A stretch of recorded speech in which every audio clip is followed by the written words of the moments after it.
அனைவருக்கும் வணக்கம். இந்த பதிவில் நம்ம ஜவ்வரிசியை வச்சு எப்படி ஒரு வடகம் பண்ணுறது அப்படின்றத பற்றி தான் பார்க்க போகிறோம். இதுக்கு நீங்கள் கூழ் கிளற வேண்டிய அவசியமே இல்லை. வாங்க எப்படி செய்கிறதுன்றதை பார்க்கலாம். இதுக்கு மாவு ஜவ்வரிசி தான் நல்லாயிருக்கும். ஜவ்வரிசி எடுத்து நல்லா தூசி போக தண்ணியில் அலசி எடுத்துக்கணும். அலசின பிறகு அதை முழுகிற அளவுக்கு இந்த மாதிரி தண்ணி விட்டு மூடி வைக்கணும், ஊற வைக்கணும். சுமார் ஒரு கப்புக்கு 1.5 கப் அளவுக்கு தண்ணி தேவைப்படும். மூடி போட்டு ஒரு நைட்டு ஃபுல்லாக ஊற வச்சிட்டோன்னா காலையில் தண்ணி ஃபுல்லாக அப்சர்வ் ஆகிருக்கும். அதனால் கிளறி விட்டு ஊறி இருக்கான்றதை செக் பண்ணிக்கோங்க. இப்படி கையால் 2 விரலால் ப்ரெஸ் பண்ணி பார்த்தா மாவு மாதிரி அது உடஞ்சி வரும் ஜவ்வரிசி. இப்போ நான் ஒரு 5 சின்ன வெங்காயம், 1 பச்சை மிளகாய், 2 பல் பூண்டு, ஒரு சின்ன துண்டு இஞ்சி சேர்த்து அரைச்சி இதோட கலந்துக்கிறேன். நான் உங்களுக்கு தேவைப்படுற ஃப்ளேவரை நீங்கள் இதில் சேர்த்துக்கலாம். காரம் தேவையில்லாதவங்க வெறும் ஜீரகத்தை கூட சேர்க்கலாம்.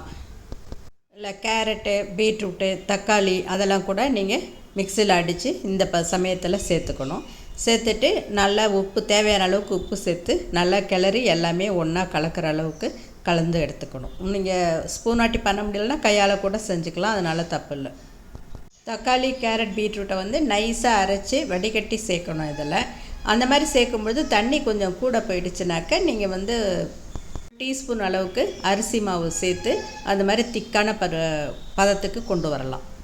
இதுக்கு சரியான ரவுண்ட் ஷேப் கொண்டு வர்றதுக்கு நான் முறுக்கு அச்சில் இருக்கிற இந்த வளையத்தை எடுத்துருக்கிறேன். நீங்கள் ஒரு பேங்கிள் கூட எடுத்துக்கலாம்.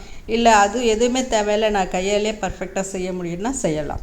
இப்போ இட்லி பானையில் வைக்கக்கூடிய இந்த இடியாப்பத்தட்டில் நம்ம ஒரு டீஸ்பூன் எண்ணெய் தடவி எடுத்துக்கிறோம். இதில் நம்ம எடுத்து வச்சுருக்கிற அச்சை ஷேப்புக்காக வச்சுக்கிட்டு அதில் நம்ம பசஞ்சு வச்சுருக்கிற இந்த ஜவ்வரிசி கலவையை சேர்த்து நிரப்பி தட்டிக்கிறோம். ரவுண்ட் ஷேப்புக்கு இப்போ தட்டி எடுத்துக்கிறோம்.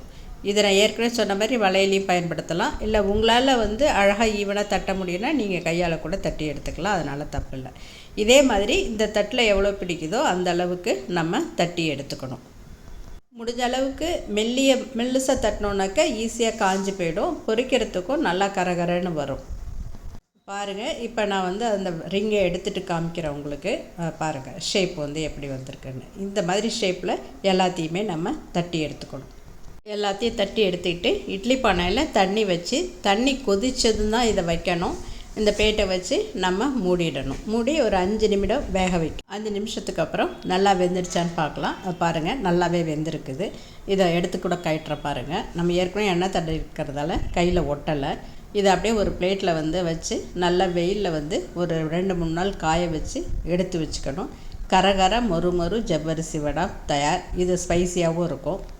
கேரட், பீட்ரூட், தக்காளி இதெல்லாம் சேர்த்து நம்ம செய்யும்பொழுது குழந்தைகளுக்கு சத்துள்ளதாகவும் இருக்கும். கேரட், தக்காளி, பீட்ரூட் அதே மாதிரி புதினா, கொத்தமல்லி இது எல்லாமே அரைச்சி கலராகவும் நம்ம குழந்தைங்களுக்கு வித்தியாசமாக செஞ்சு கொடுக்கலாம். வீடியோ பிடிச்சிருந்தா லைக் பண்ணுங்கள், ஷேர் பண்ணுங்கள், சேனலை சப்ஸ்கிரைப் பண்ணுங்கள். நன்றி, வணக்கம்.